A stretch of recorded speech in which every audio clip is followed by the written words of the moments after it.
से बंधनकारी मत समझो। प्रभु का सब कुछ मानकर नाम सुमिरन करते हुए जो सेवा करो, अरे बड़ा आनंद आता है।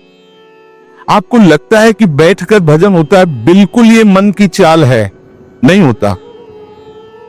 मन को भजन में नहीं लगाओगे तो चाहे पड़े रहो चाहे बैठे रहो, भजन नहीं होने वाला। और अगर भजन में लगाओगे तो फावड़ा चलाते हुए भजन होगा।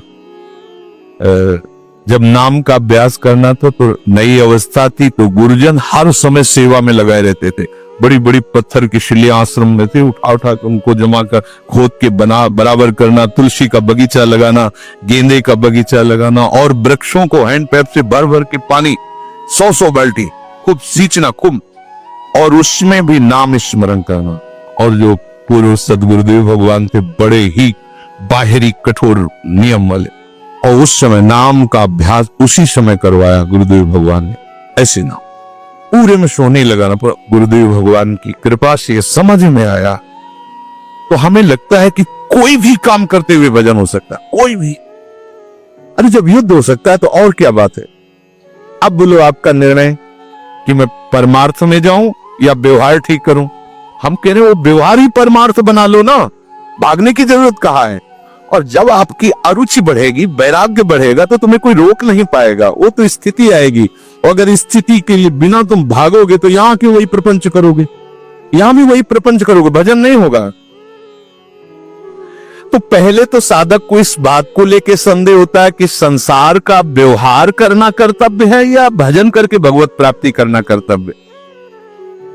अब उसका सत्संग के द्वारा निर्णय होता है, चाहे शास्त्र का चाहे संतों का, कि नहीं नहीं मुझे तो इस जन्म में भगवत प्राप्ति करनी है। संसार के इन सब कार्यों को तो बहुत जन्मों में किया है, अब इस जन्म में भगवत प्राप्ति करनी है। ऐसा निर्णय सत्संग से होता है। जब ऐसा निर्णय हुआ तो भोग उसे कड़वे लगने लगे। ये शरीर का विलास, इंद्रियों का विलास उसको एक दुखद लगने, कैसे छोड़ूं, कैसे हटूं। अब उसी को वैराग्य कहते हैं। अब उसके अंदर वैराग्य बढ़ने लगा। जब वैराग्य बढ़ने लगा तो वो प्रभु की तरफ चलने के लिए उतावला हुआ। अब उसके सामने प्रभु की तरफ चलने के लिए जो बताने वाले वो शास्त्र हैं और वो संत जन हैं। अब इतने संत जन हैं कि उनकी सबकी अलग अलग साधना है, अलग अलग उपासना है, इतने शास्त्र हैं कि उनकी अलग अलग धाराएं हैं, और बिना इसके कल्याण नहीं होगा। सब कोई कहता है हमारा मार्ग ठीक है, सब सिद्धांत कहते हैं इससे भगवत प्राप्ति, इससे भगवत प्राप्ति, इससे ऐसा, इससे। वो साधक फंस जाता है कि चलूं तो किस में चलूं। उसके सामने साध्य और साधन विषय तरह तरह के भेद साधकों के द्वारा, संतों के द्वारा, भक्तों के द्वारा डाले जाते हैं सामने। फिर शास्त्र को पढ़ता तो बहुत सी बातें शास्त्र में निकलती हैं, और वो बेचारा परेशान हो जाता है कि अब मैं क्या करूं। संसार का तो सत्संग के द्वारा समझ लिया कि ये ठीक नहीं, मुझे भगवत प्राप्ति, पर कैसे भगवत प्राप्ति करूं। अब इसका निर्णय करना उस नवीन साधक के लिए बहुत कठिन होता है। परंतु भगवत कृपा का वो जिसने आश्रय ले लिया वो यहां टिकता नहीं है। इस संशय में परमार्थ भगवत कृपा से पुष्ट होता है। सबसे पहले प्रभु हरि को गुरु बनाना चाहिए, वही सबके गुरु है। जब हम घर से निकलने की सोच रहे हैं उस समय वो सोच भी गुरु दे रहा है, वो हरि गुरु उस समय सोच भी दे रहा है वही। तो जब हमारी ऐसी स्थिति आती है कि हम निर्णय नहीं कर पाते, तो अंदर से प्रभु को पुकारना चाहिए, हे गुरुदेव हरि, आप प्रकट रूप में मिलो और मेरा समाधान करो।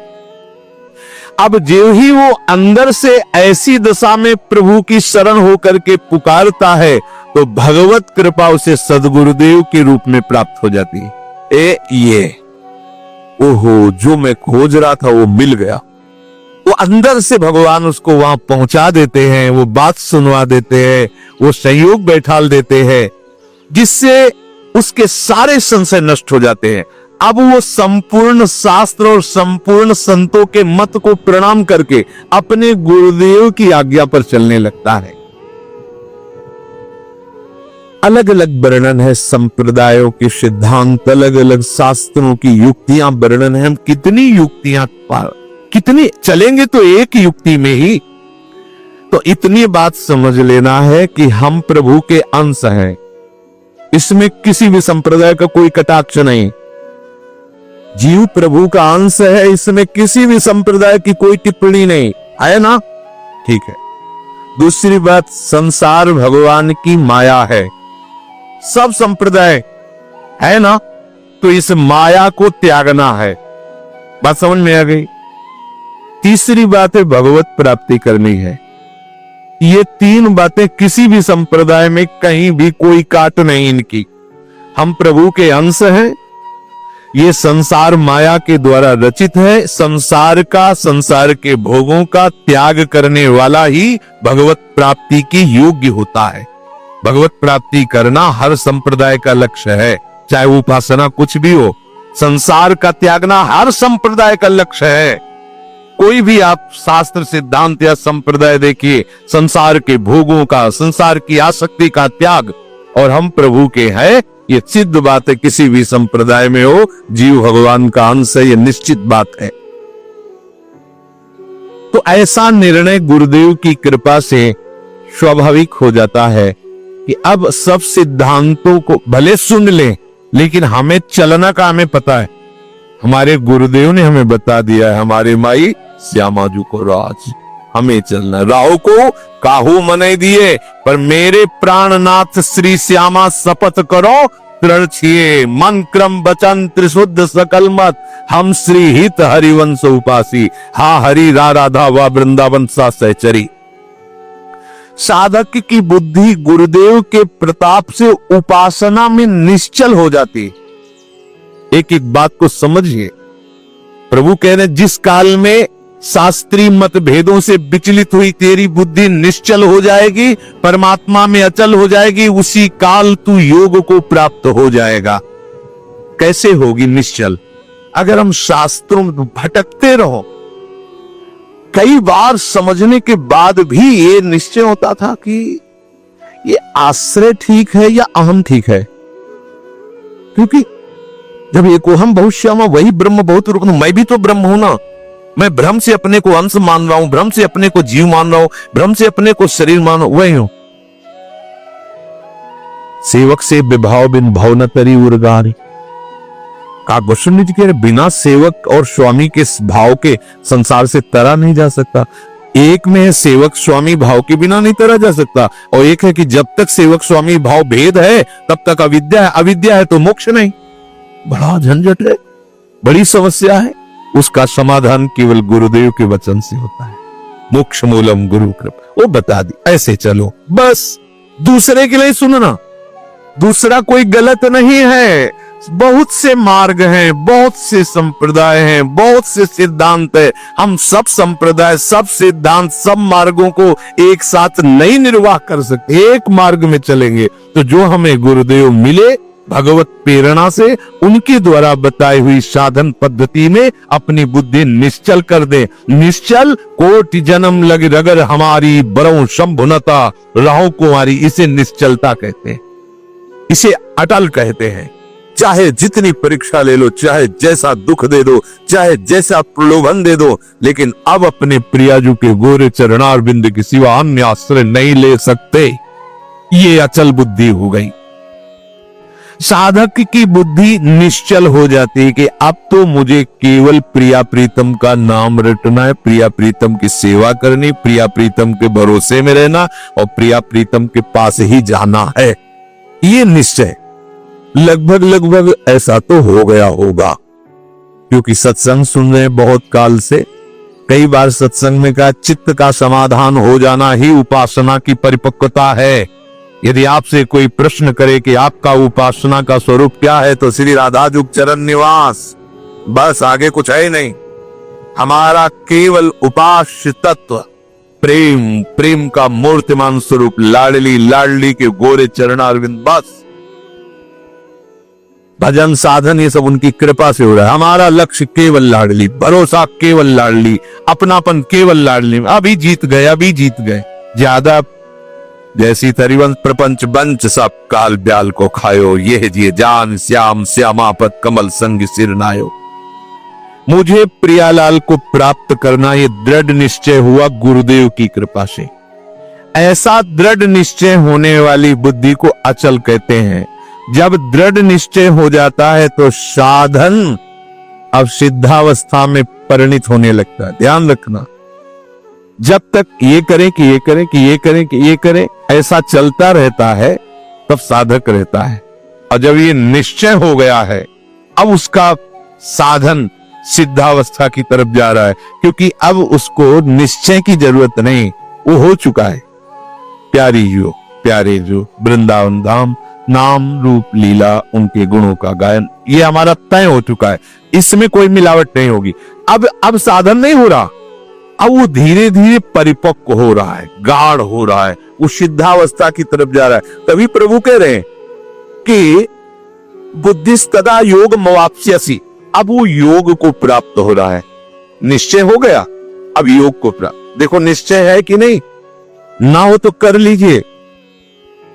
अब हमें साधन संबंधी जिज्ञासा नहीं रहनी चाहिए कि मुझे क्या करना है। अगर ये जिज्ञासा रही मुझे क्या करना है तो सब किया कराया माटी हो गया।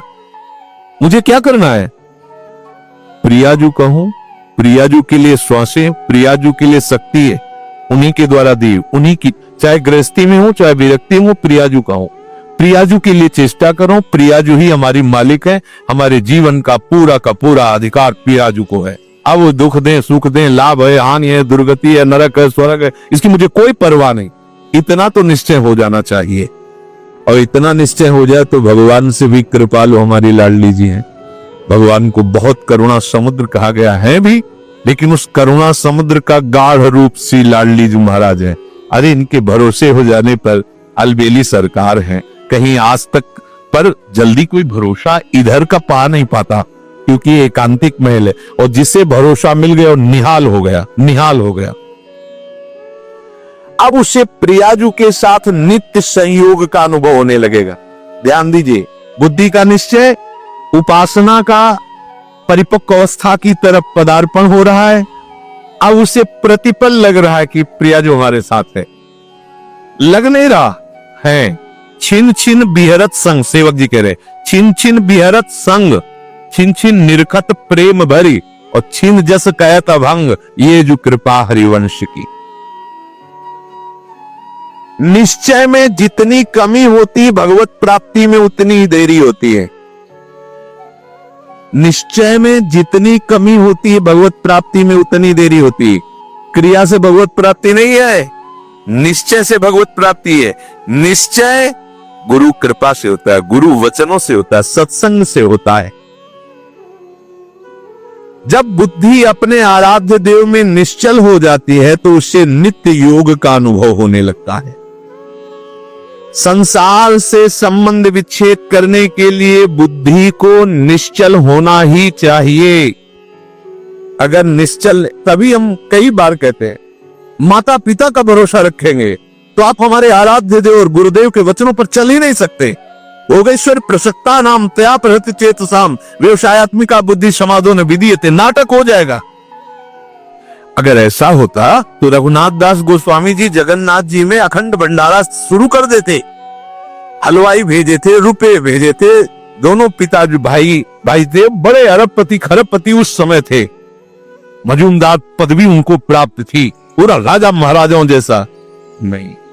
जगन्नाथ जी के सिंहपौर पर खड़े होकर भीख मांगकर खाते और वो सब त्याग दिया। ये है परमार्थ का स्वरूप। ऐसा संसार से संबंध विच्छेद करने के लिए तैयारी करनी ही है। ये शरीर और शरीर के संबंधी भोग और शरीर संबंधी रिश्ते नातेदार, यही संसार है। इससे अंदर से संबंध विच्छेद किए बिना कोई न भक्त हो सकता है, न महात्मा हो सकता है, न भगवत प्राप्ति कर सकता है।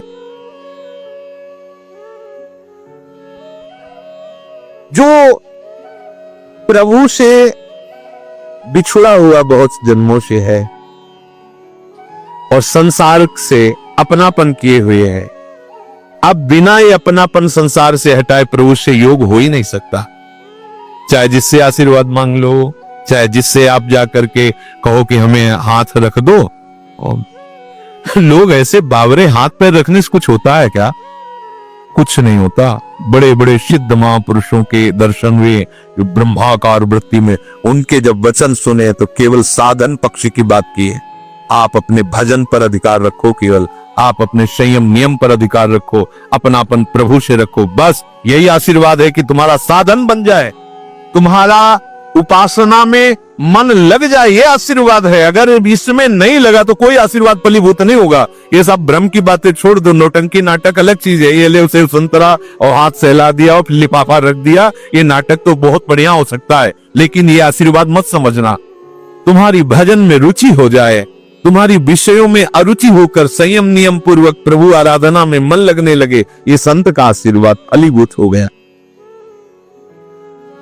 जो आपने शरीर और शरीर के संबंधियों पदार्थों में अपनापन कर लिया, ये भूल त्यागे बिना तुम्हारा योग हो ही नहीं सकता।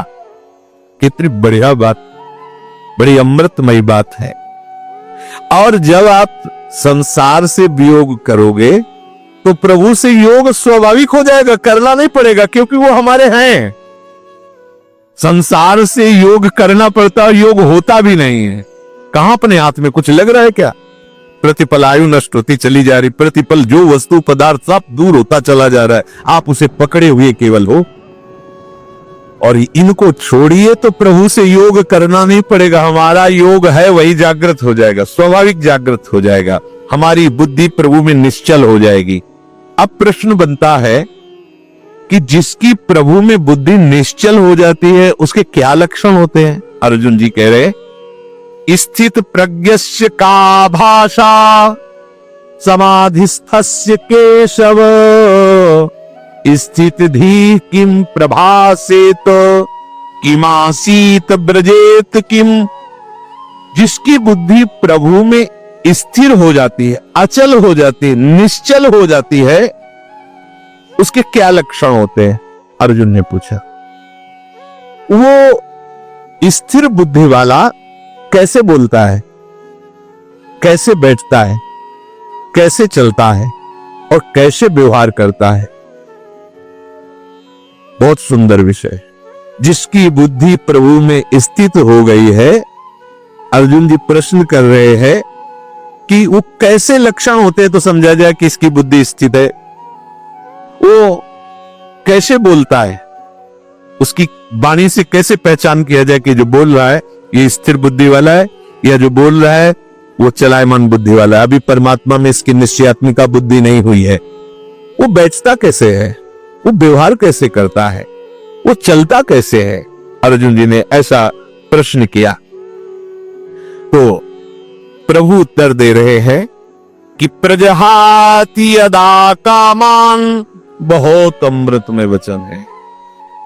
प्रजहाति यदा कामान सर्वान् पार्थ मनोगतान् आत्मन्येवात्मन तुष्टः स्थित प्रज्ञस्तदोच्यते।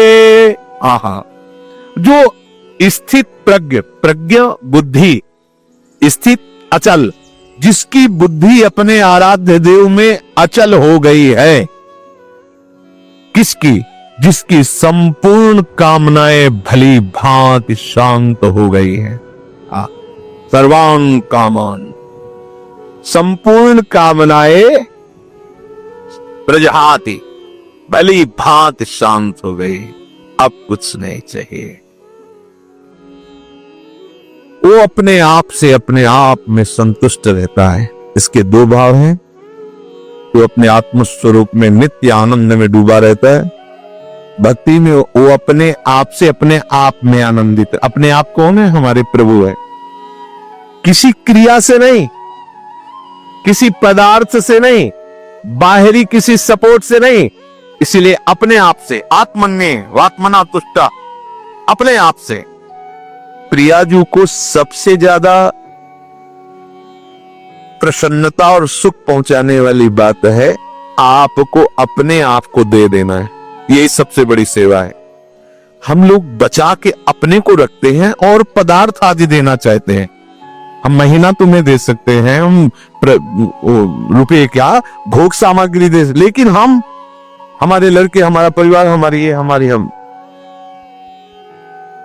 ये सब मायाकृत है वस्तु, जो जहां जैसा ठीक है आप अपने आप को दे दो। ऐसा नहीं हो पाता। आप अपने आप को बचा के रखते हैं, अपना अस्तित्व बना रखते हैं, रंग नहीं आएगा। मैं ये मन आदत सो मई बुद्धि निवेश है, मेरे में मन बुद्धि को अर्पित कर दो। फिर जब आता है कि कैसे करें, फिर वो साधन पद्धति प्रारंभ कर दी जाती है। नहीं तो सही पूछो, इसमें साधन का कोई योग नहीं होता। आप समझ नहीं पाते, इसलिए साधन का योग कि करो, धीरे धीरे आपकी जो पूर्वाभ्यास हो मिटे, तब ये बात सीधे प्रियाजू की प्राप्ति के लिए आप पर्याप्त हैं। निश्चय कर लो श्यामाजू की सुना। अब जैसी दिनचर्या है उस पर थोड़ी दृष्टि डाल लो कि श्यामाजू के विरुद्ध आचरण ना होने पाए। मस्त रहो, भरोसे पे मस्त रहो। देखो सारे सद्गुण दैवी संपदा आपके अंदर आ जाएगी। सारे शरीर को स्वीकार करके भोगों में सुख है ऐसा माना तो सारी आसुरी प्रवृत्ति आ गई है। मानने मात्र से आपने केवल माना कि मैं विरक्त हूं तो बहुत से अंकुश अपने आप लग गए। विरक्त, जहां आपकी मान्यता होती वैसा रंग चढ़ने लगता है। मैं प्रियाजू का हूं, प्रियाजू मेरी है, ऐसी मान्यता से सारे भागवतिक सद्गुण आ जाएंगे जो महात्मा में होते हैं, जो रसिकों में होते हैं, जो भगवत प्रेमियों में होते हैं। अब ये बात समझ में नहीं आती, इसलिए फिर लगाया जाता है आप ऐसा करो, इनको त्यागो, उनको, छोटे छोटे सब करती हुई जब यहां आता है, अगर वो अपने आप को नहीं दिया, ये सब कर रहा है तो उसका फल होगा प्रियाजू नहीं मिलेंगी। अपने आप को कह तो अभी से समझ लो, अभी से आपको प्रियाजू मिलेंगे, अपने आप को समर्पित।